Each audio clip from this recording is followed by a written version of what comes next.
Hello students, मेरा नाम उमेश कुमार है। स्टूडेंट्स, जैसा कि आपको पता चल गया होगा कि आपकी यूनिवर्सिटी के एग्जाम्स आने वाले हैं। तो स्टूडेंट्स, ये वीडियो आपके लिए काफी हेल्पफुल रहने वाली है। इसको पूरी वीडियो देख के आना। और ये जो है 2023 का एग्जाम है। और ये पेपर है। इस पेपर से आपको काफी हेल्प मिलने वाली है स्टूडेंट्स। और मैं इस यूट्यूब चैनल पे फिजिक्स के, केमिस्ट्री के और भी अदर पेपर्स हैं, उनको भी मैं with the help of shortcut tricks solve कराऊंगा। स्टूडेंट, तो चैनल को सब्सक्राइब कर लें। अगर आपको वीडियो अच्छी लगती है तो इसको शेयर जरूर करें। ठीक है स्टूडेंट्स, ये वीडियो जैसे आपको पता होना चाहिए कि आपके एग्जाम में 100 क्वेश्चन आएंगे। 100 में से आपको केवल 60 क्वेश्चन टिक करने हैं। और स्टूडेंट, हर बार ऐसा होता है कि जो प्रीवियस ईयर का पेपर होता है उसमें से 30 से 35 सवाल ऑटोमेटिक आपको एग्जाम में देखने को मिलते हैं। देखते हैं, इस साल भी मिल सकते हैं। तो स्टूडेंट, ये वीडियो आपके लिए काफी हेल्पफुल रहने वाला है स्टूडेंट। ठीक है स्टूडेंट्स, और हाँ, एक और बात मैं आपको बता दूं कि आपको day by day video provides होंगी। अब चैनल को सब्सक्राइब कर लें। अच्छी वीडियो लगे तो अपने दोस्तों के साथ शेयर जरूर करें। तो स्टूडेंट्स, ये है आपका एनईपी 2023 का एग्जाम बीएससी का। और ये मैं आपको जो एग्जाम करा रहा हूँ ये आपका आगरा यूनिवर्सिटी का है, डीबीआरयू का। ठीक है, तो स्टूडेंट, ये जरूर नहीं है कि इसी यूनिवर्सिटी के लिए हेल्पफुल है, अदर यूनिवर्सिटी के लिए भी काफी हेल्पफुल रहते हैं स्टूडेंट। चलिए, और एक बात ध्यान रखना है, जैसे देखो यहाँ पर पहले इसके इंस्ट्रक्शंस पढ़ सकते हैं आप लोग कि 100 क्वेश्चन में से आपको मात्र कितने क्वेश्चन करने हैं। 60 क्वेश्चन का आपको आंसर देना है। ठीक है, तो देखिए, पहला क्वेश्चन है आपकी स्क्रीन पर स्टूडेंट, क्या है कि रेंज ऑफ सीक्वेंस। आपको रेंज बतानी है -1 की पावर n की स्टूडेंट। तो आपको पता होना चाहिए -1 की पावर n की अगर आप रेंज बताते हैं तो इसको n की वैल्यू 1 डालिए। तो 1 डालेंगे तो कितना आएगा -1, 2 डालेंगे तो +1, 3 डालेंगे तो 1 माइनस का, एंड सो ऑन। तो क्या क्या आंसर आते हैं? -1 1 -1 1। तो इसका आंसर हो जाएगा सी। ठीक है स्टूडेंट, दूसरा क्वेश्चन है, पी सीरीज टेस्ट से आया हुआ है। आपको पता होना चाहिए कि अगर समेशन 1/n की पावर p दे रखा है, अगर p की वैल्यू 1 से ज्यादा है तो ये वैल्यू कन्वर्ज करती है, अगर 1 या 1 से कम है तो वैल्यू डाइवर्ज करती है। तो हमसे पूछा कन्वर्जेंट के बारे में, तो ध्यान रखिए 1 से ज्यादा पे ये कन्वर्ज करेगा। अगला क्वेश्चन स्टूडेंट, क्वेश्चन नंबर 3, कि अगर समेशन यूएन सारे पॉजिटिव टर्म्स हैं और यूएन की वैल्यू 0 की तरफ जा रही है तो समेशन यूएन कहाँ जाएगा? तो ध्यान रखना, अगर यूएन की वैल्यू 0 की तरफ जा रही है तो वो 100% कैसा होगा? कन्वर्जेंट होगा। क्वेश्चन नंबर 4, इसकी वैल्यू का अगर आप सॉल्व करते हैं तो एक रिजल्ट होता है क्या, कि अगर कोई value limit x tending to a लिखा है और 1 प्लस एफ एक्स की पावर जी एक्स लिखा हुआ है, तो इसका आंसर डायरेक्ट लिख सकते हैं आप e की पावर एफ एक्स मल्टीप्लाई जी एक्स। और जो लिमिट होती है वो लिमिट लगा सकते हैं। तो आप इसे यहाँ देखेंगे तो e की पावर 1/n इंटू एन है, तो स्केल कट कितनी आ जाएगी? e आ जाएगी। ठीक है स्टूडेंट, अगला क्वेश्चन है स्टूडेंट कि ये सीरीज अल्टरनेटिंग सीरीज दे रखी है, तो आप ध्यान रखना 95% अल्टरनेटिंग सीरीज कैसी होती है? Convergent by Leibniz test. ठीक है स्टूडेंट, देखो ऑसिलेटरी सीक्वेंस कैसी होती है। देखो, ऑसिलेटरी सीक्वेंस दो टाइप की होती है, एक ऑसिलेटरी फाइनाइट और एक ऑसिलेटरी इनफाइनाइट। तो ये बाउंडेड भी हो सकती है और अनबाउंडेड भी हो सकती है। तो कुछ आप अगर मॉडल पेपर में देखते हैं तो इनके आंसर्स कुछ गलत दे रखे हैं स्टूडेंट, तो वहां पर आप दिक्कत में न लें कि वहां पर सर ये आंसर दे रखा है और यहाँ पर ये है। तो मैं आपको जो करा रहा हूँ वो सही तरीके से करा रहा हूँ, उसको देखते चलिए, है ना। और वीडियो अच्छी लगे तो लाइक करें और शेयर भी करें इसको। ठीक है, कमेंट जरूर करना है कि आपको कितना समझ में आ रहा है। एवरी सब sequence of a convergent sequence, हमेशा सब सीक्वेंस जो होती है कन्वर्जेंट सीक्वेंस की, वो हमेशा क्या करेगी स्टूडेंट? कन्वर्ज करेगी। ये कंफर्म है।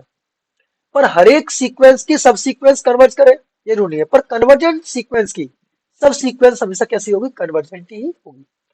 तो स्टूडेंट, ये आपका होता है root test. Cauchy root test कहते हैं? अगर इसकी वैल्यू 1 से कम आती है तो कन्वर्ज करता है, और 1 से ज्यादा आती है तो वो डाइवर्ज करता है, और 1 आती है तो ये टेस्ट फेल हो जाता है स्टूडेंट। तो ये कौन सा टेस्ट था? Cauchy root test. अब हम बात करते हैं आगे स्टूडेंट, देखिए। तो ये क्वेश्चन है स्टूडेंट, दिख रहा होगा आपको कि ये सीरीज दे रखी है। तो समेशन ये दे रखा है 1/फैक्टोरियल एन टाइप का। तो इस टाइप के लिए हम लगाते हैं डीएलएम्बर्ट टेस्ट। कौन सा लगाते हैं? डीएलएम्बर्ट टेस्ट। तो डीएलएम्बर्ट का ये ऐसे रेशियो टेस्ट का ये क्या कहता है वो समझिए, कि अगर आपके पास यूएन दे रखा है तो यूएन कितना दे रखा है? 1/फैक्टोरियल एन दे रखा है। इससे आप निकाल लेंगे UN+1, जो कि हो जाएगा आपका 1/फैक्टोरियल n+1।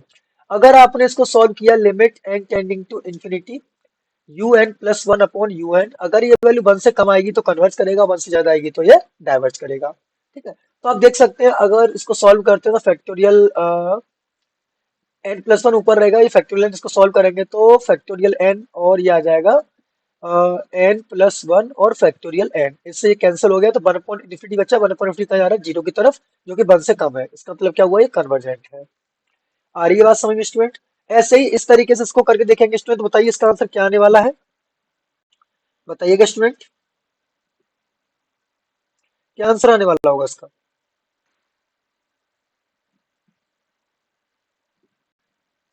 स्टूडेंट इसमें आप कौन सा टेस्ट लगाएंगे जरा बताइए एक बार हमको भी, चलो चेक करते हैं कौन कौन सही करता है इस क्वेश्चन को, बताइए स्टूडेंट।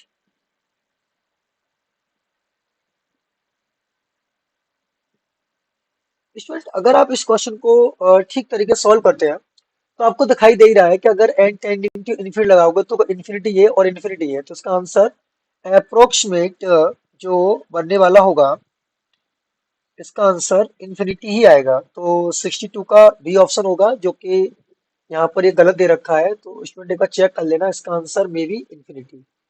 और चेक अगेन, तो इन्फिनिटी तो नहीं कहूंगा, सॉरी, इसका आंसर जीरो आएगा। क्यों, देख लीजिए एक बार को आप, इन्होंने ये क्वेश्चन दिया है, थोड़ा सा अच्छा क्वेश्चन दिया था, इसके अगर कॉन्जुगेट को गुणा करोगे ऊपर नीचे आप, तो कॉन्जुगेट गुणा करोगे तो n square plus one minus n, और नीचे हो जाएगा कितना, रूट में एन स्क्वायर प्लस वन और माइन प्लस के रूट एन, कॉन्जुगेट का मल्टीप्लाई करोगे तो ऊपर नीचे है ना। तो आप इसे अब लिमिट लेके सॉल्व करोगे तो इसकी वैल्यू आएगी वन अपॉन इन्फिनिटी, यानी कि जीरो टाइप की। ठीक है स्टूडेंट, तो देखिए स्टूडेंट क्या कहता है ये, आगे चलिए। अगला क्वेश्चन है स्टूडेंट आपका, कि अगर यू एन स्क्वायर और बी एन स्क्वायर बहुत कन्वर्जेंट हो, summation u n b n कैसा होगा, ये भी स्टूडेंट कैसा होगा, कन्वर्जेंट होगा। अगला क्वेश्चन नंबर 12 क्वेश्चन नंबर है, तो 12 क्वेश्चन नंबर जो क्या कहता है स्टूडेंट वो देख लीजिए। तो इस सवाल को हम ऐसे लिख सकते हैं, देखो हमारे पास एक कौची सेकंड टेस्ट होता है, तो इसको हम ए एन की वैल्यू लिख सकते हैं कितना, फैक्टोरियल एन अपॉन एन की पावर एन। ठीक है, क्योंकि हम सब जानते हैं ए एन की पावर अगर वन अपॉन एन होता है उस तरीके से इसको सॉल्व करते हैं। फिर निकाल लेंगे स्टूडेंट्स का ए एन प्लस वन, तो फैक्टोरियल में एन प्लस वन डिवाइड में एन प्लस वन की होल पावर में आ जाएगा एन प्लस वन। तो जब आप इसे A N plus one upon A N को लेकर सॉल्व करेंगे स्टूडेंट, तो ये वैल्यू कहाँ की तरफ जाएगी, वन अपॉन ई की तरफ, है ना। तो इसका आंसर जो आएगा स्टूडेंट कितना आएगा, वन अपॉन ई। ठीक है, हाँ, ये भी काफी अच्छा प्रॉब्लम है स्टूडेंट, देखिए क्या कह रहे हैं स्टूडेंट ये, क्या monotonic sequence which is increasing and not bounded above, तो बाउंडेड अबव नहीं है तो वो बाउंडेड बिलो भी हो सकती है, मोनोटोनिक है तो, और बाउंडेड बिलो होगी तो वो किसकी तरफ जाएगी, बाउंडेड अबव नहीं है। तो बाउंडेड अबव का मतलब नहीं है, तो उसका मतलब क्या है, वो किस तरफ जा रही होगी, इन्फिनिटी की तरफ जा रही होगी, तो डाइवर्ज करेगी इसकी तरफ, प्लस इन्फिनिटी की तरफ। क्वेश्चन नंबर 14 समेशन, ये तो सब जानते हैं डाइवर्ज करती है ना। क्वेश्चन नंबर 15 की तरफ बात करते हैं हम लोग, तो क्वेश्चन नंबर जो 15 है वो क्या कह रहा है स्टूडेंट आपका, पढ़िए एक बार, क्वेश्चन नंबर 15 क्या कह रहा है।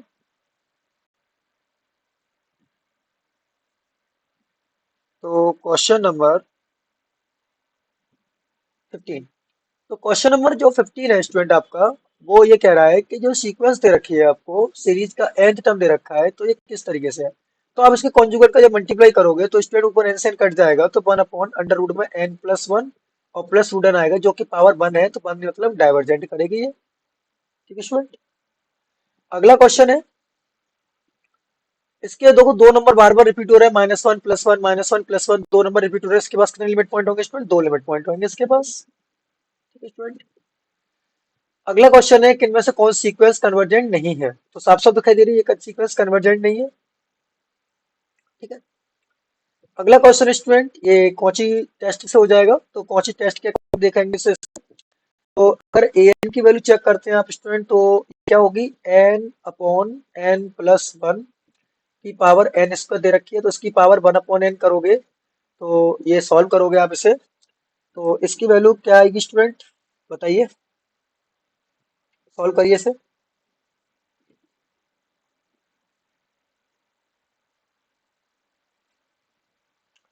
सॉल्व करिए स्टूडेंट, कितनी आएगी। तो यहाँ से सॉल्व करोगे तो ये वैल्यू हो जाएगी कितनी, ऊपर वन जोड़ लीजिए, वन घटा दीजिए, तो ये हो जाएगा आपका one minus one upon n plus one, है ना। और इसकी पावर n आएगी तो सॉल्व करोगे तो e की पावर माइनस के 1/n+1 इंटू एन, सॉल्व करोगे तो e की पावर -1 1/e, जो कि 1 से छोटा है, जो कैसा हो जाएगा convergent by Cauchy root test. ठीक है स्टूडेंट, उम्मीद है कि यहाँ तक आपको समझ में आ रहा होगा। आगे बात करते हैं अगले क्वेश्चन की तरफ। तो अगला जो क्वेश्चन है, एवरी एब्सोल्यूट कन्वर्जेंट सीरीज हमेशा कन्वर्जेंट। अगर एब्सोल्यूट कन्वर्जेंट है तो हमेशा कैसी होगी, वो कन्वर्जेंट तो होगी होगी। अगला क्वेश्चन बताइए आप स्टूडेंट पढ़ के क्या कह रहा है। Every convergent sequence is bounded, सही बात है। Every bounded sequence is convergent, गलत बात है। तो पहला सही है, दूसरा फॉल्स है। अब आ जाइए क्वेश्चन नंबर 21 की तरफ। तो स्टूडेंट आप इस क्वेश्चन को तो बड़े आराम से कर सकते हैं। देखिए किस तरीके से करेंगे, देखिए।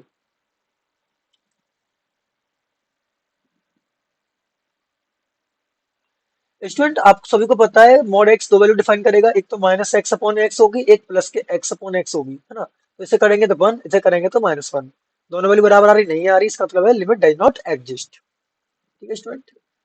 अगला क्वेश्चन है स्टूडेंट, देखिए क्या कह रहा है ये। देखो फंक्शन तो दे रखा है कंटिन्यूअस, तो इसका मतलब ये है कि हम इसमें लगा सकते हैं एल हॉस्पिटल रूल। तो के की वैल्यू क्या हो जाएगी, limit x tending to 0 sine 5x upon 3x। तो ऊपर का ऊपर डेरिवेटिव हो जाएगा, नीचे का नीचे डेरिवेटिव हो जाएगा, तो ऊपर हो जाएगा cos 5x into 5/3। Zero put करेंगे तो 5/3 आ जाएगा। तो 5/3 इसका राइट आंसर हो जाएगा। अगला क्वेश्चन स्टूडेंट, आप इसमें लिमिट लगाइए तो देखो 0/0 फॉर्म बन रही है। x टेंडिंग टू कितना है स्टूडेंट, ये चेक करिए। a की पावर x है, तो आप इसे चेक कर सकते हैं। एक बार मैं चेक कर लूँ क्वेश्चन, ये थोड़ा स्पेलिंग दिखाई दे रहा है मुझे इसमें।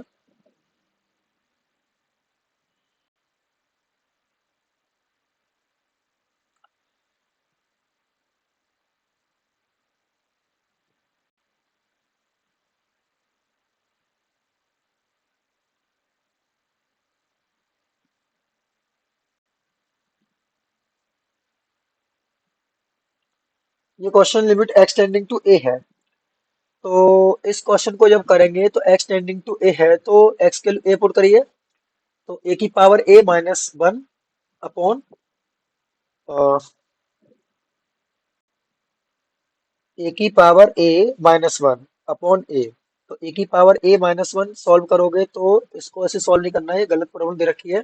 वैसे ये प्रॉब्लम इस तरीके से होनी चाहिए थी, limit x tending to 0 a की पावर x -1 अपॉन x, इस तरीके से होना चाहिए थी। प्रॉब्लम थोड़ी पेपर में गलत दे रखी है लोगों ने। तो इसमें लगेगा एल हॉस्पिटल रूल, 0.0 फॉर्म बन जाती, तो a की पावर x डेरिवेटिव a की power x log e a होता, और 1 का डेरिवेटिव 0 होता अपॉन 1। तो लिमिट लगा के सॉल्व करते तो इसका आंसर log a आता। तो इस प्रॉब्लम गलत दे रखी है स्टूडेंट, यहाँ पे 0 कर लेना आप लोग। तो उसका आंसर हो जाएगा ऑप्शन नंबर बी। ठीक है स्टूडेंट। अगला क्वेश्चन है क्या, कि for all real value of x. तो देखो एफ एक्स बराबर क्या दे रखा है हमें, एक्स स्क्वायर दे रखा है। तो एक बात ध्यान रखना, क्या ध्यान रखना, कि जो भी एवरी पॉलिनोमियल, ठीक है, अलजेब्रिक फंक्शन जितने भी होते हैं वो सारे के सारे कैसे होते हैं, यूनिफॉर्मली कंटिन्यूअस होते हैं। क्योंकि अगर आप इसका ग्राफ बनाओगे तो ये जो ग्राफ बनेगा वो कुछ इस तरीके से बनेगा। तो देखो ये ग्राफ हर जगह कैसा है, कंटिन्यूअस है, पूरी की पूरी रियल लाइन, इसलिए क्या कहेंगे इसे, uniformly continuous. Sine x upon x सबको पता है, एक्स बराबर 0 पर अनडिफाइंड है, तो इसलिए रियल में से आप क्या घटा देंगे, इसका 0 घटा देंगे, तो आपका वही डोमेन आ जाएगा। अब एफ एक्स बराबर मॉड एक्स है, तो सबको पता है एक बार इसका फंक्शन कंटिन्यूअस तो होगा 0 पर डिफरेंशिएबल नहीं है, क्योंकि इसकी एक बार -x वैल्यू आएगी और एक बार +x आएगी। इसका डेरिवेटिव -1 होगा, इसका डेरिवेटिव +1 होगा, इसलिए ये फंक्शन कंटिन्यूअस तो है पर नॉट डिफरेंशिएबल। ठीक है स्टूडेंट। अगला क्वेश्चन है स्टूडेंट, कि फंक्शन कब डिफरेंशिएबल होता है, जब इसके left hand derivative right hand derivative के बराबर आ जाता है। ठीक है स्टूडेंट। अगला क्वेश्चन है, काफी इजी प्रॉब्लम पूछे गए थे। अब फंक्शन एट पॉइंट एक्स बराबर ए पर कंटिन्यूअस होगा, तो उसका मतलब क्या है, उसकी लिमिट एग्जिस्ट करनी चाहिए और पॉइंट पर वैल्यू बराबर आनी चाहिए, है ना। अगला क्वेश्चन है कि एफ एक्स बराबर, देखो हमें यहाँ लैग्रेंज थ्योरम पूछे, तो लैग्रेंज थ्योरम आप जानते ही होंगे क्या होती है, कि f dash c is equal to f b minus f a upon b minus a होती है। तो यहाँ पर एफ एक्स दे रखा है, ए की वैल्यू 1 और बी की वैल्यू 2। तो आप इसमें पुट करेंगे तो आपको सी की वैल्यू मिलेगी 3/2। पर एक बात ध्यान रखना, 99% बता रहा हूँ मैं आपको, जो ये पॉइंट दे रखे हैं, ये दो पॉइंट दे रखे हैं ए और बी, इन दोनों का एवरेज लगभग लगभग आंसर आता है, वैसे ध्यान रखना। उसका एवरेज कितना आएगा, 3/2। क्यों ऐसा क्यों होता है? क्यों ग्राफ जब ऊपर जाएगा तो उसी टाइम पे तो डाउन होगा, तो मिडिल में आती है लगभग 99 में, तो नहीं कहूंगा हर बार, पर आप इस फॉर्मूले का यूज करके निकाल सकते हो। ठीक है, चलिए आगे देखते हैं। क्वेश्चन नंबर 30 की तरफ आ गए हम लोग। तो क्वेश्चन नंबर 30 क्या कह रहा है स्टूडेंट, कि जो लैग्रांजे की वैल्यू होती है वो कब कन्वर्ज करती है? जब, ध्यान रखना ये लैग्रांजे मीन वैल्यू थ्योरम है, जब थीटा की वैल्यू 0 और 1 के बीच में होती है, ओपन इंटरवल में, तो इसलिए ये लैग्रांजे मीन वैल्यू थ्योरम का स्टेटमेंट है। तभी कन्वर्ज करेगी, अभी तक कन्वर्ज नहीं करता है ये फंक्शन। अब बात करते हैं एफ एक्स बराबर साइन एक्स। तो अब इसका ग्राफ खींच लीजिए, एफ एक्स बराबर साइन एक्स का ग्राफ खींच लीजिए स्टूडेंट। जब इसका ग्राफ खींचेंगे तो कुछ इस तरीके से खींचेगा ग्राफ। ठीक है, अब आप सभी को पता है, क्या पता है स्टूडेंट, देखिए इस जगह पर वैल्यू कितनी होती है? Pi by two. इस जगह कितनी होती है? जीरो। इस जगह कितनी होती है? पाई। तो पहले कह रहा है कि इंक्रीज करेगा जीरो से लेकर पाई तक की, तो पहले इंक्रीज कर रहा है, डिक्रीज कर रहा है, तो गलत हो गया। जीरो से लेकर पाई बाई टू तक बढ़ रहा है, तो इंक्रीजिंग कर रहा है, तो इसकी मतलब सही है। आई बात समझ में कि नहीं आई? Question number 32। तो क्वेश्चन नंबर 32 क्या कह रहा है स्टूडेंट, कि ये जो प्रॉब्लम दे रखी है कि एक्स बराबर वन पर, ये कंटिन्यूअस है कि नहीं। अब तुम सीधी बात दे है कि अगर एक्स की वैल्यू वन पुट करते हो इसमें, तो एक्स की वैल्यू वन पुट करने पर ये आपको किस टाइप का दिखाई दे रहा है? तो साइन पाई की वैल्यू जीरो और साइन पाई की जीरो, तो वन माइनस वन जीरो और अपॉन, तो जीरो अपॉन समथिंग टाइप का बनेगा ये, है ना। अगर जीरो अपॉन समथिंग टाइप का बनेगा तो जीरो ही तो आंसर आएगा, तो इसमें मेरे हिसाब से कंटिन्यूअस होना चाहिए। ठीक है ना, तो भी जो भी दे रखा हो वो देख लेना अपना आप। अब ये तो पता ही होगा कि log वन प्लस एक्स का एक्सपेंशन होता है स्टूडेंट, ये वाला, है ना। सभी को पता होगा log वन प्लस एक्स का एक्सपेंशन है। अब हमें पूछिए कि इसकी एफ थ्री, जैसा कि मैंने आपको बता ही दिया था कि इसका एवरेज लगभग लगभग आंसर होता है, फिर मैं आपको इसको वेरीफाई करके दिखाता हूँ। देखो स्टूडेंट, देखो एफ डैश सी रखो, तो एफ डैश सी की वैल्यू कितनी आएगी? 8x, 8c हो जाएगी। एफ थ्री की वैल्यू रखो 4 into 9, तो 4 into 9 36, एम आई राइट, है ना। एफ ऑफ वन की निकालेंगे तो 4 आएगी, अपॉन में कितना आएगा? 4, है ना। बी माइनस ए, ये लिखाई है। तो 8c is equal to 32 upon 4, इससे ही कट गया तो कितना आया स्टूडेंट आपका आंसर? 8, 8 से 8 कट गया तो 1 आया आंसर, तो वैसे चेक कर सकते हैं। ठीक है ना, तो इसका राइट आंसर कितना हो जाएगा स्टूडेंट? 1, है ना। इस तरीके से आप निकाल सकते हैं।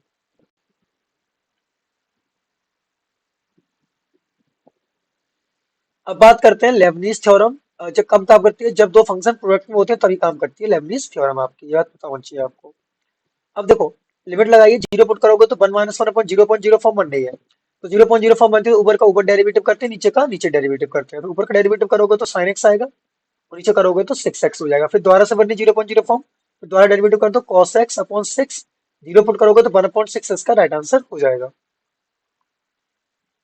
अब देखो स्टूडेंट, जब भी इस टाइप की प्रॉब्लम आपको दिखाई दे एग्जाम में, तो किस तरीके से इनको सॉल्व करना है, इस चीज को समझिए आप पहले।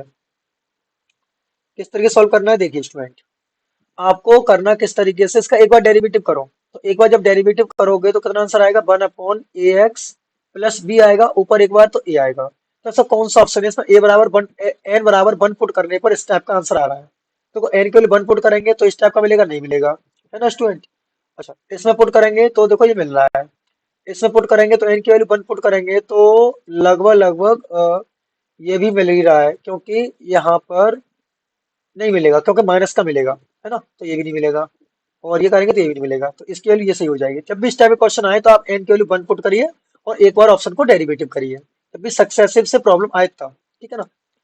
अगला क्वेश्चन है स्टूडेंट, क्या कि द वैल्यू ऑफ इसकी क्या आएगी, तो एक्स की वैल्यू आपको क्या पुट करनी है इसमें स्टूडेंट? साफ साफ दिखाई दे रहा है, एक्स की वैल्यू इन्फिनिटी है, तो ई की पावर इन्फिनिटी, इन्फिनिटी होता है तो इन्फिनिटी अपॉन इन्फिनिटी फॉर्म बनेगी, तो ऊपर का ऊपर डेरिवेटिव, नीचे का नीचे डेरिवेटिव, तो इसका डेरिवेटिव करो, तो वन अपॉन ई की पावर एक्स, ई की पावर एक्स करेंगे तो ई की पावर एक्स हो जाएगा, और इसका करेंगे तो ए की पावर एक्स लॉग ई ए, इससे कट गया, तो ए की वन अपॉन इन्फिनिटी, और वन अपॉन इन्फिनिटी की वैल्यू क्या होती है? जीरो, तो इसका आंसर क्या आ जाएगा स्टूडेंट? आपका जीरो आ जाएगा। बताओ स्टूडेंट, इसका आंसर कितना आएगा? ये एक तरीके से किसकी डेफिनेशन है ये एक तरीके से किसकी डेफिनेशन है? आपने अगर 11th क्लास में ही पढ़ी होगी तो ये फर्स्ट डेरिवेटिव की डेफिनेशन है। ये कंडीशन किसकी है? डिफरेंशिएबिलिटी की है कि नहीं, बताइए आप इसमें मुझे। तो डिफरेंशिएबिलिटी की कंडीशन है, तो आप क्या करेंगे, आप इस वैल्यू को इस तरीके से सॉल्व नहीं करके सिंपल cos x का डेरिवेटिव कर देंगे, और cos x का डेरिवेटिव कितना होता है? माइनस के sin x, तो माइनस के sin x है तो इसका आंसर क्या हो जाएगा? माइनस के sin a। आ रही बात सही में? अगला क्वेश्चन स्टूडेंट, इसको बाई n प्लस वन बार डेरिवेटिव करना है। कितनी बार डेरिवेटिव करना है student? By n plus one time derivative करना है। तो इसको जब आप by n plus one time derivative करेंगे तो किस तरीके से करेंगे वो भी आपको पता ही होगा स्टूडेंट। देखिए सिंपल है, इसको आप एक बार डेरिवेटिव करिए, तो करिए। तो बाई का डेरिवेटिव एक बार करेंगे तो बाई वन आएगा, इसका डेरिवेटिव करेंगे तो एक्स की पावर एन और वन अपॉन एक्स हो जाएगा प्लस, है ना। और एक बार डेरिवेटिव कितना आया तो आप फिर एक्स की power n minus one into log x. तो बाई वन बराबर हो जाएगा एक्स की power n minus one plus n x की power n minus one into log x, है ना स्टूडेंट। तो इस टाइप का आपको मिल जाएगा। तो आप इसका एक्स का अगर गुणा कर दीजिए तो क्या हो जाएगा, x by one equal to x की पावर एन प्लस, और ये हो जाएगा एन एक्स की power n minus one log x. तो इसमें इस टाइप का बनाने के लिए आप इसमें एक्स का गुणा और कर दीजिए, तो ये हो जाएगा कितना, एक सेकेंड, इसको इस तरीके से मत करिए, सिंपल है ये। तो देखो इधर का एक्स गुणा कर दीजिए इसमें, तो एक्स बाई वन इसको टू ये हो जाएगा एक्स की power n plus n x की पावर एन लॉग एक्स, इसके लिए क्या हो जाएगी बाई। तो क्या हो जाएगा x by one equal to x की power n plus n y, इसका एक बार डेरिवेटिव कर दो, यहाँ लगा दो लेबनीज, तो लेबनीज लगाओ तो कितना हो जाएगा x by n plus one plus n by n equal to factorial n plus इसका हो जाएगा एन बाई एन, ठीक है। तो एन बाई एन से एन बाई एन कट गया, तो आपके पास बाई एन प्लस वन आ गया फैक्टोरियल एन अपॉन एक्स, तो इसका आंसर हो जाएगा सी। अब करते हैं आगे बात स्टूडेंट हम लोग। क्वेश्चन नंबर आ गया आपके पास ये 41। तो क्वेश्चन नंबर 41 क्या कह रहा है, तो कुछ साफ दिखाई नहीं दे रहा होगा थोड़ा सा आपको, सिंपल प्रॉब्लम है काफी ये वाली। तो जब भी आपके पास वेरिएबल की पावर वेरिएबल दिखाई दे, मैं इसको थोड़ा बड़ा कर देता हूँ। जब भी आपके पास वेरिएबल की पावर वेरिएबल दिखाई दे तो आपको किस तरीके से सॉल्व करना होता है प्रॉब्लम, वो देख लीजिए। तो एक तरीके से दे रखा है ये प्रॉब्लम, लिमिट, एक सेकंड थोड़ा पेन छोटा कर लूं। Limit x tending to zero cos alpha x या ए एक्स जो भी दे रखा है वन अपॉन एक्स उसका दे रखा है, तो उसको ए के बराबर मान लीजिए, दोनों तरफ लॉग ले लीजिए। तो log a is equal to limit x tending to zero और वन अपॉन एक्स स्क्वायर आगे आ जाएगा, और इसका एक्सपेंशन खोल दीजिए कॉस अल्फा एक्स का, तो कितना होता है one minus alpha square x square upon factorial to and so on. तो जब आप इसे सॉल्व करेंगे तो एक्सटेंडिंग टू जीरो पुट करेंगे, है ना। तो आपको क्या वैल्यू मिलने वाली होगी जरा बताइए।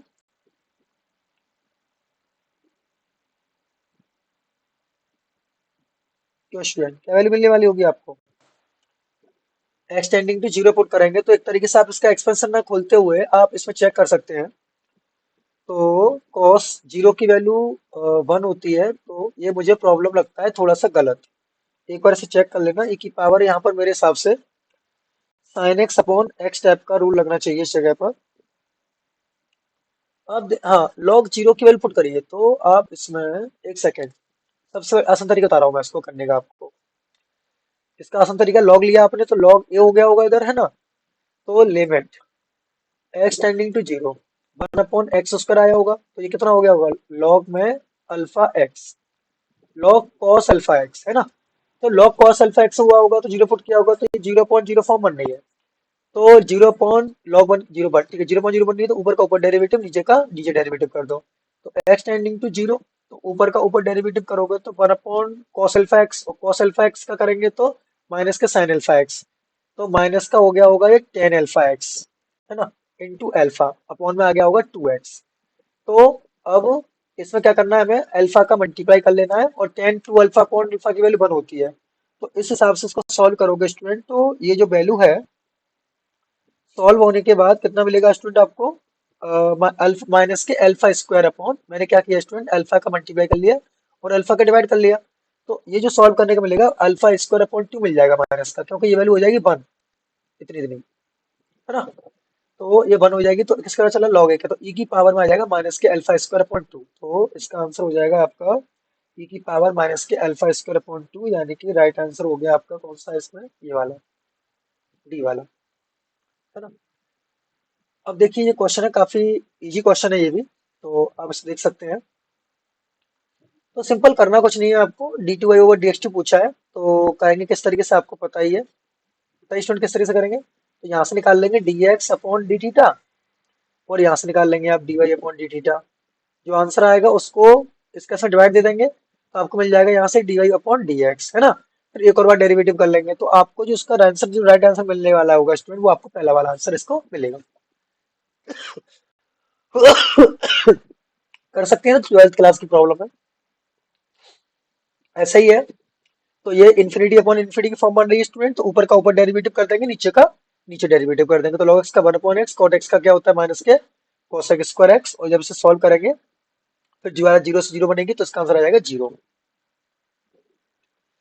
अगला क्वेश्चन क्या है, मैक्लेरियन थ्योरम से पूछा है कि आप बताइए इसका सेकंड टर्म क्या रहने वाला होगा इस एक्सप्रेशन का। तो आपको पता है मैक्लेरियन थ्योरम क्या होती है, कि f of x is equal to f of zero plus x f dash zero plus x square upon factorial two f double dash zero plus and so on, इस टाइप का रहता है।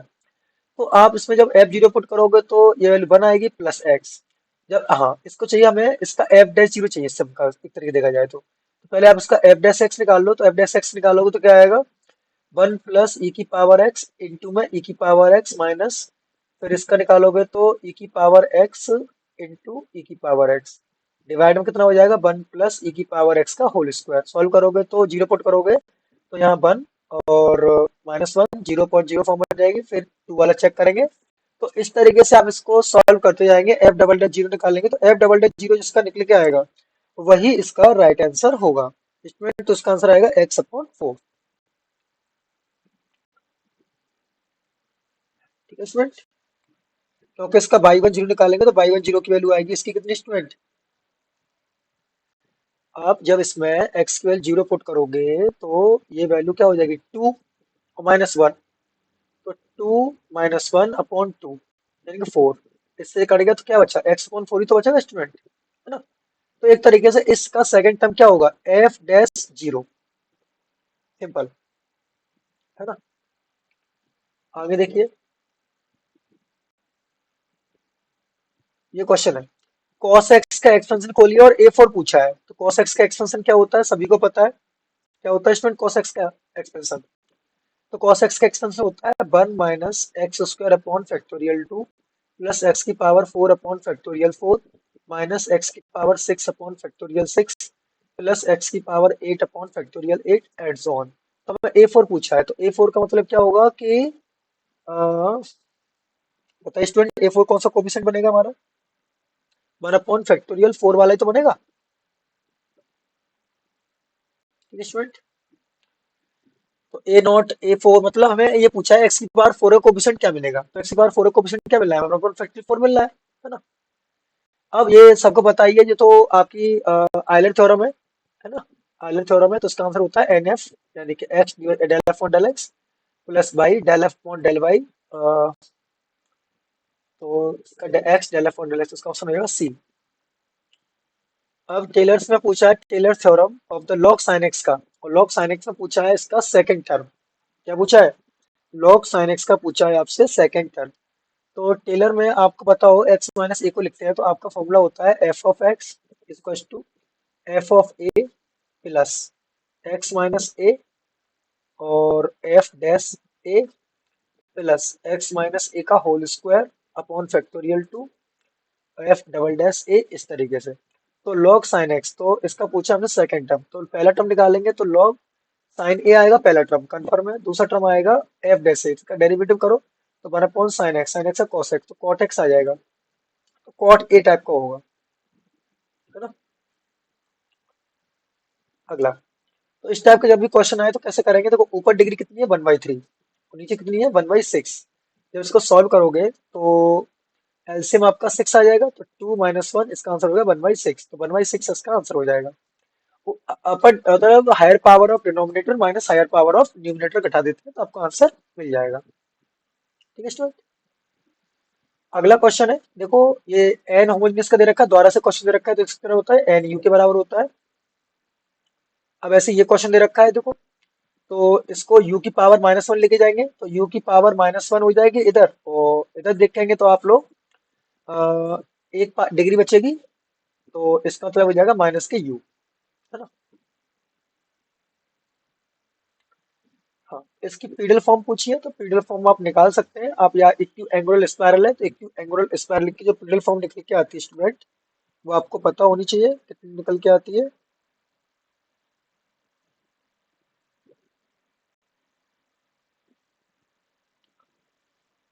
होगी बताओ स्टूडेंट इसकी पीडल फॉर्म। तो आपको याद होना चाहिए पी बराबर आर साइन अल्फा इसकी पीडल फॉर्म होती है। ठीक है। Chord of curvature parallel to y axis, अगर पैरेलल टू बाई एक्सिस पूछा है स्टूडेंट तो टू रो साइन साई होगा, और पैरेलल टू एक्स पूछता है तो टू रो कॉस साई होता है, तो इसका आंसर है two rho sine psi. Radius of curvature पूछा है इसका, ये आपकी कैटनरी होती है, तो कैटनरी का रेडियस ऑफ जो कर्वेचर होता है स्टूडेंट वो सेक के बराबर होता है। तो इसकी जो सेक होती है वो जो निकल के आती है वो निकल के आती है by q upon c type की। ठीक है स्टूडेंट, इसको याद रख सकते हैं। या तो आप इसका एक फॉर्मूला होता है रेडियस ऑफ कर्वेचर का, क्या कि rho is equal to 1 plus dy over dx का होल स्क्वायर, इसकी होल पावर होती है 3/2 और डिवाइड में होता है d2y ओवर dx2। जब इसको आप सॉल्व करेंगे तो आपको इसका आंसर इतना मिलेगा आपको। ठीक है ना।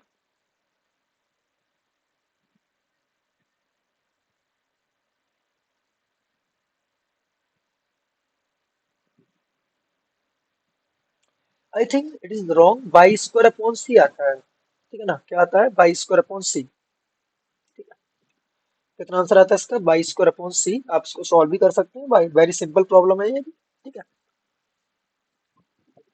हाँ, radius of curvature of straight line, तो स्ट्रेट लाइन को मान सकता हूँ बाई बराबर एक्स टाइप की स्ट्रेट लाइन होती है, तो देखिए मान से, तो रो इज इक्वल टू फॉर्मूला होता है 1 प्लस dy ओवर dx इसका होल स्क्वायर, इसके होल पावर 3/2 और डिवाइड में होता है कितना, d2y ओवर dx2। तो ये वैल्यू यहाँ रखेंगे स्टूडेंट, तो रो इज इक्वल टू कितना हो जाएगा, 1 प्लस 1 की पावर 3/2 और दो बार डेरिवेटिव करेंगे जीरो, समथिंग अपॉन जीरो का जाएगा इन्फिनिटी तरफ। तो radius of curvature straight line कितना होता है, इन्फिनिटी। ठीक है। ये भी एक आपके पास इसका एनवलप पूछा है, तो जब भी ध्यान रखिए, जब भी आपके इसको एलसीएम लेके सॉल्व कर सकते हैं, तो ये जो इक्वेशन निकल के आती है इसका एनवलप निकालना है। क्या निकालना है आपको, एनवलप। तो एनवलप निकालने के लिए स्टूडेंट क्या करेंगे आप लोग, इसको आप इसी के रेस्पेक्ट में कर देंगे डेरिवेटिव, इसी के रेस्पेक्ट में। तो कर दो, तो जीरो हो जाएगा, और माइनस के 2mx आ जाएगा ये, है ना, और माइनस के 1/2 अपॉन m क्यू हो जाएगा बराबर जीरो। यहाँ से m का मान निकाल लेंगे तो m स्क्वायर का मान आएगा 1/x, सॉरी 1/√x। तो m स्क्वायर की जगह पर रख देंगे 1/√x, तो आंसर हो जाएगा बाई बराबर आपका कितना, √x प्लस √x, है ना। तो ये हो जाएगा बाई बराबर 2 √x, यानी कि सॉल्व करेंगे तो बाई स्क्वायर बराबर 4x, यानी कि ऑप्शन नंबर सी सही है। अगला क्वेश्चन है कि ये एस्टोड दे रखा है आपको, ये एस्टोड की इक्वेशन दे रखी है, तो एस्टोड का वैल्यूट क्या आएगा। तो एस्टोड का वैल्यूट आप देखो सिमेट्रिक के समान, सिमेट्रिक के हिसाब से आंसर आते हैं। ठीक है। तो देखो यहाँ पर इस सवाल में केवल सिमेट्री देखनी है आपको, क्या देखनी है, सिमेट्री। तो x की जगह पर तो x प्लस वाई आ गया, प्लस y की जगह पर y माइनस एक्स आ गया, तो उसका आंसर हो जाएगा आपका ऑप्शन नंबर बी। ठीक है। एवरी कर्व हैज तो ध्यान रखना है प्रत्येक कर्व के पास इनफाइनाइट नंबर ऑफ इनवैल्यूट होते हैं। ठीक है। अब बात करते हैं लोकस, ये डेफिनेशन है उसकी एवैल्यूट की, इसकी डेफिनेशन स्टूडेंट ये एवैल्यूट की डेफिनेशन है। ठीक है। ये डेफिनेशन मैंने आपको काफी बार बताई है, ये डेफिनेशन किसकी होती है, एवैल्यूट की। अगला है वाई स्क्वायर बराबर 4ax has how many real asymptotes, इसके पास कितने रियल असम्पटोट्स होंगे। तो देखिए स्टूडेंट, आप जब इससे असम्पटोट्स की चेक करोगे, तो जब आप इसका 5 2m निकालोगे, तो 5 2m जो निकल के आएगा वो m स्क्वायर माइनस के 4a निकल के आएगा, है ना, और 5 1m जीरो है। तो आप इसमें जब सॉल्यूशन निकालोगे इसके, तो इसके पास एक भी रियल असम्पटोट्स नहीं निकल के आएंगे, तो zero. The closed curve has, जब भी कोई क्लोज कर्व होगा उसके पास कोई भी असमटोट्स नहीं होता, ध्यान रखना। सर्कल के पास असमटोट्स नहीं होगा, इलिप्स के पास असमटोट्स नहीं होगा, जो भी क्लोज फिगर होगा उसके पास नहीं होगा। देखो अगर माइनस ए से ए लिमिट हो, फंक्शन ऑड फंक्शन हो, ऑड फंक्शन कैसे चेक करते हैं, माइनस एक्स बराबर, अगर माइनस ऑफ एफ एक्स आता है तो ऑड फंक्शन होता है, तो उसको इनसिक्स कितना आता है, जीरो। जो ट्वेल्थ क्लास में प्रॉपर्टी पढ़ी होगी आपने, यही पढ़ा होगा आपने, लिमिट हम इसकी आधी कर सकते हैं और डबल का मल्टीप्लाई कर सकते हैं, तो इसका आंसर हो जाएगा ऑप्शन नंबर कितना बचा, इसका ऑप्शन नंबर आ जाएगा ए। हाँ, एक ये रिजल्ट है, इसको आप सिंपली याद रख सकते हैं, तो इसकी जो वैल्यू आती है वो ऑप्शन नंबर हो जाएगा सी। इसका जस्ट डेरिवेटिव है, इसका एक बार इंटीग्रेशन करेंगे, एक बार इसका डेरिवेटिव करो, सिंपल है, करो। तो d u upon d v करो, तो d u upon d v करोगे तो जीरो से लेके इन्फिनिटी, इसका तो ई की पावर माइनस के ए एक्स ही रहेगा। इसका करेंगे तो cos b x into x, upon x into d, x से एक्स कट गया तो 0 to ∞ ई की पावर माइनस के ए एक्स और कॉस बी एक्स। इसको इंटीग्रेशन सॉल्व करेंगे तो आपको पता ही होगा, तो इसकी वैल्यू आती है ए अपॉन ए स्क्वायर प्लस बी स्क्वायर। ठीक है, सिंपल है ये भी। हाँ, ये तो पता ही होगा स्टूडेंट आपको, इसको कैसे कर सकते हैं आप लोग। तो सिंपल है ये भी, तो 0 से 1 लिखिए, एक्स की पावर एन अपॉन में n-1 अपॉन लॉग एक्स। तो इसकी जो वैल्यू निकल के आती है स्टूडेंट, आपको पता होना चाहिए 1 अपॉन में n+1 इसका सॉल्यूशन निकल के आता है। तो इसका आंसर क्या हो जाएगा स्टूडेंट आपका, ऑप्शन नंबर बी, तो लॉग में n+1।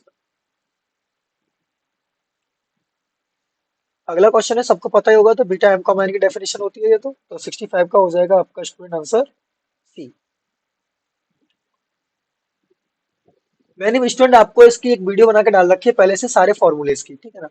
तो ये भी आपको पता होना चाहिए स्टूडेंट, ये भी बीटा एम कॉमा एन होता है, और बीटा एम कॉमा एन होता है gamma m gamma n upon gamma n plus n के। Beta m comma n relation पूछ लिया, तो रिलेशन आपको पता ही होना चाहिए स्टूडेंट, तो रिलेशन होता है आपका ये, ऑप्शन नंबर डी हो जाएगा इसका।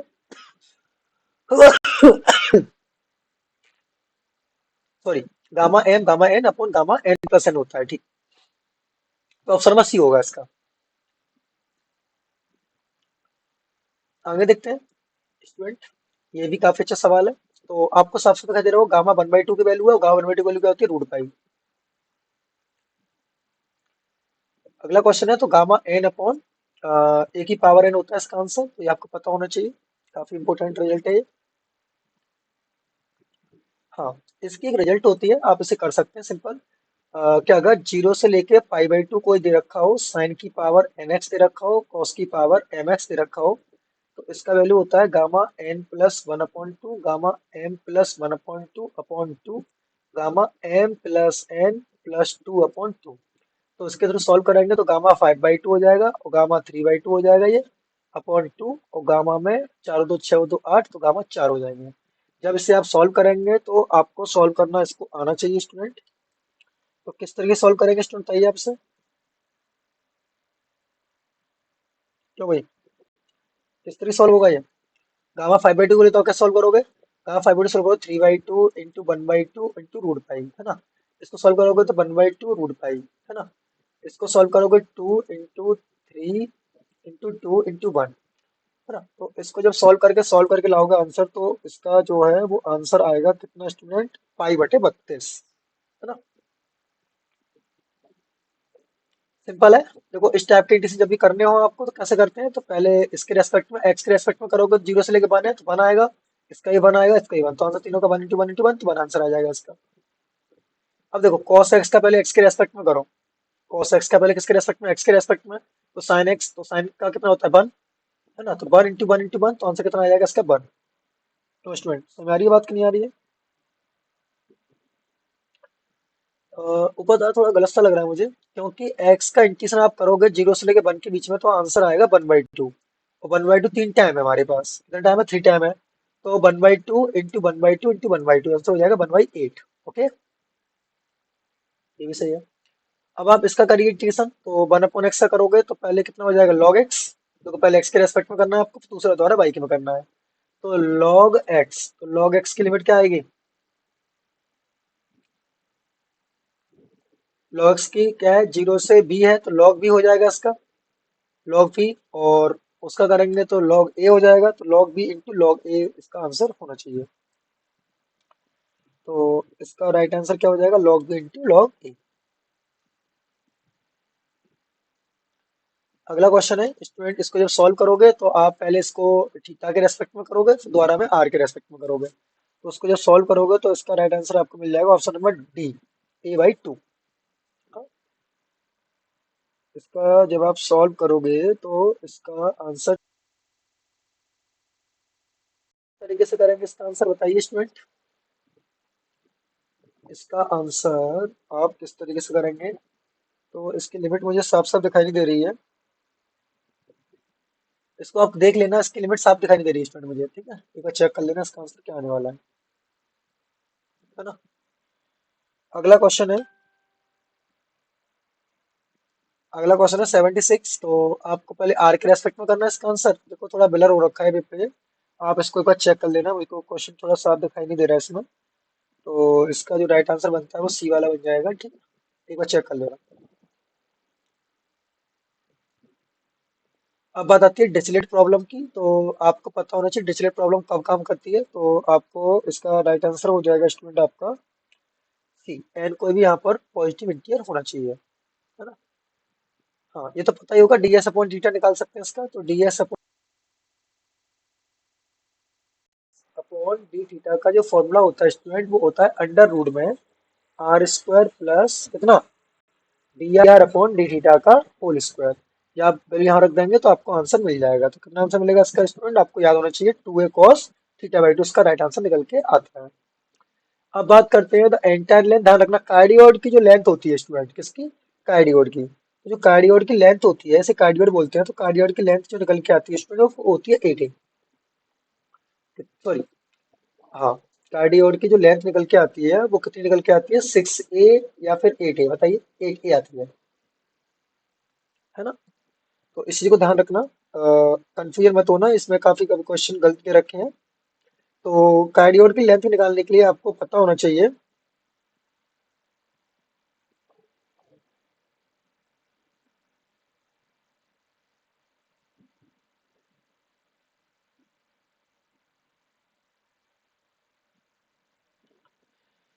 तो इस चीज को समझ के करना स्टूडेंट कि इसकी लेंथ क्या रहती है ना। 8a रहती है, 6a रहती है, बताइए स्टूडेंट। मेरे हिसाब से इसका शायद 8a है, एक बार चेक कर लेना आप लोग, है ना। Rectification is the process, is the, इसका राइट आंसर स्टूडेंट 80 ही रहेगा, ध्यान रखना, है ना। हाँ, रेक्टिफिकेशन इज द प्रोसेस, किसका प्रोसेस होती है रेक्टिफिकेशन स्टूडेंट, बताइए। रेक्टिफिकेशन क्या है, लेंथ निकालने का ही तो प्रोसेस होता है, क्या स्टूडेंट।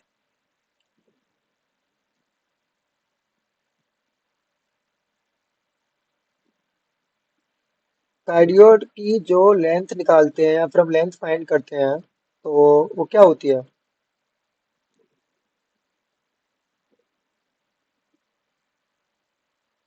बताइए स्टूडेंट। इसी चीज को कहते हैं हम लोग क्या, rectification is the process of evaluating what, length of the arc, है ना। सिंपल है, ये तो कर सकते हैं आप लोग। इसको डबल टाइम डेरिवेटिव करना है, तो डबल टाइम जब इसको डेरिवेटिव करोगे तो एक बार डेरिवेटिव करने पर ये टी के फंक्शन तो है ही नहीं स्टूडेंट, तो इसका आंसर क्या आने वाला होगा, जीरो आने वाला होगा। अगला,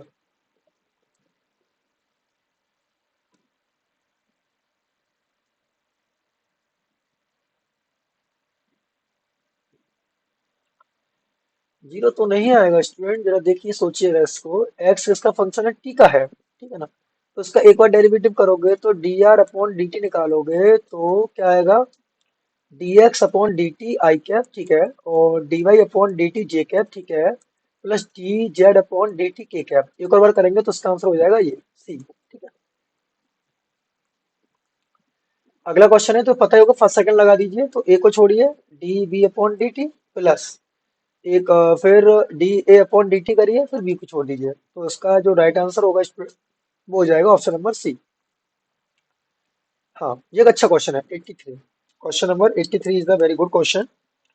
जब क्वेश्चन नंबर 83 को करेंगे स्टूडेंट आप लोग, तो ये बात पता ही होगी कि ए dot D upon d t निकालोगे, क्योंकि वो कांस्टेंट वेक्टर दे रखा है, तो कांस्टेंट के साथ डॉट करोगे तो कितना हो जाएगा, जीरो।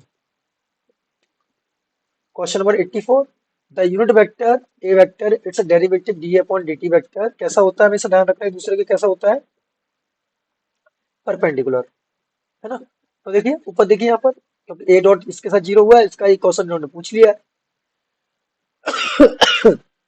परपेंडिकुलर कंडीशन होती है कि ए डॉट भी बराबर जीरो टाइप का होना चाहिए। अब ध्यान रखना, कर्ल और डाइवर्जेंस एक साथ, कर्ल और ग्रेडियंट एक साथ दे रखे हैं, तो उसका आंसर आता है जीरो। कितना आता है, जीरो वेक्टर, जीरो नहीं, जीरो वेक्टर आएगा, ठीक है। कर्ल निकालना है इसका, तो कर्ल निकालोगे तो आई जे के लिखेंगे यहाँ पर, del upon del x, del upon del y और डेल अपॉन डेल जेड। तो यहाँ पर रखोगे वैल्यू इसकी कितनी, वन, और यहाँ पर वन और जीरो, सॉल्व करोगे तो पूरा का पूरा जीरो हो जाएगा, जीरो वेक्टर के बराबर, है ना। अगला क्वेश्चन है, for any vector field curl of F divergence, तो जीरो आता है, हमेशा ध्यान रखना। तो उसका राइट आंसर होगा जीरो। तो ऑप्शन में है क्या ऐसा, नहीं है तो नन ऑफ दी लगा दीजिए। हाँ, एक बात ध्यान रखना, जब किसी का डाइवर्जेंस जीरो होता है तो उसे सोलेनोइडल कहते हैं, और कर्ल जीरो होता है उसे इररोटेशनल कहते हैं। तो इसका आंसर हो जाएगा सोलेनोइडल। है ना स्टूडेंट? ये काफी इंपॉर्टेंट क्वेश्चन है स्टूडेंट, कि इन्होंने दे रखा है आर की वैल्यू और एस की वैल्यू। तो इनके से पूछा हुआ है सिंपल आर डॉट एस करना। तो जब इसका आप आर डॉट एस करोगे तो कुछ आएगा, उसका इंटीग्रेशन सॉल्व कर देना तो आपको आंसर मिल जाएगा। लिमिट है सिंपल 0 से 1। आर डॉट एस करोगे तो आर डॉट एस की जो वैल्यू मिलेगी आपको, वो मिल जाएगी 2t³ माइनस प्लस के 6t ब्रैकेट में t-1, क्योंकि जे वाला तो है नहीं, यहाँ पर जी वाला जीरो हो जाएगा, इंटू इंटू से कर देना dt सॉल्व करेंगे तो उसका जो राइट आंसर होगा माइनस के जो भी आए चेक कर लेना अपना। तो माइनस के 1/2 आएगा इसका आंसर, तो इसमें है नहीं ऐसा कुछ, तो इसलिए इसका आंसर नन ऑफ दीज। हाँ, क्वेश्चन नंबर अगला है। तो इन्होंने पूछा है सर्कल, तो सर्कल और रेडियस उसकी 1 है ना। यूनिट टेंजेंट है तो इसका मतलब क्या होगा, dr/dt 1, तो 2πr होता है इसका, 2πr²। तो इसका आंसर आ जाएगा, ओरिजिन से बात की है, यूनिट सर्कल की बात की है, और हमें पूछा है इसका सरफेस। तो सरफेस क्या होता है, 2πr। तो 2πr का मतलब क्या है, 2 पाई। आर डॉट डी आर की तो 3 होती है, और 3 का इंटीग्रेशन कर रहे हैं तो उसका आंसर क्या हो जाएगा हमारे पास। अरे 3 का इंटीग्रेशन जब करोगे आप लोग तो कितना आंसर आएगा, 0 ही तो आएगा स्टूडेंट। ठीक है, क्यों आएगा, क्योंकि भाई स्टोक्स थ्योरम ये चीज जो है वो किसके बराबर होती है, कर्ल के, और कर्ल ऑफ आर कितना होता है, 0।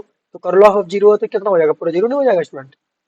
हाँ, ये भी स्टूडेंट काफी अच्छा क्वेश्चन है, तो इसको जब आप सॉल्व करोगे तो ये सिमेट्रिक दे रखा है, तो ये किसके बराबर आ जाएगा, 3a² के। किसके बराबर आ जाएगा, 3a² के, क्योंकि तीनों चीज बराबर है।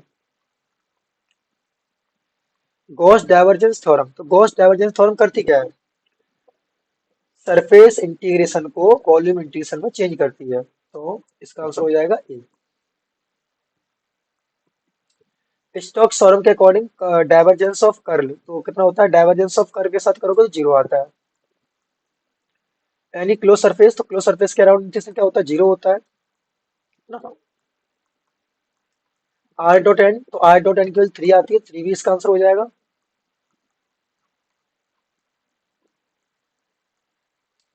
ये सवाल काफी अच्छा सवाल है स्टूडेंट। इस सवाल का अगर आप सॉल्यूशन निकालते हैं तो 264 के समथिंग आंसर आता है इसका। ठीक है, देख लेना एक बार से। ठीक है, इसके बाद आती है इसकी वैल्यू, तो इसको जब आप सॉल्व करेंगे तो इसमें क्या करना, आप सिंपल एक्स बराबर तो पुट कर देना आर कॉस थीटा, और बाई बराबर पुट कर देना आर साइन थीटा। तो इसको सॉल्व करना तो आपको आंसर मिल जाएगा। ठीक है स्टूडेंट, तो इसका आंसर जो निकल के आता है वो निकल के आता है 2 पाई। इसको आप एक बार टी के रेस्पेक्ट में करो, 2 बार टी के रेस्पेक्ट करो तो बराबर 0 के बराबर आता है इसका आंसर। तो इसका आंसर हो जाएगा बी। लास्ट क्वेश्चन स्टूडेंट आपका, इसको चेक करते हैं तो ये आपको पता ही होना चाहिए, ये किसकी डेफिनेशन है, ये आपकी है गामा डेफिनेशन, यानी गामा फंक्शन। तो स्टूडेंट मैंने आपको ये 100 क्वेश्चंस कराए हैं आपको स्टूडेंट, तो ये वीडियो हेल्पफुल रही हो तो आप मुझे बताइएगा, और आपको और वीडियोस प्रोवाइड जब ही होंगे जब इस वीडियो पर अच्छा रिस्पॉन्स आएगा स्टूडेंट। ठीक है, थैंक यू।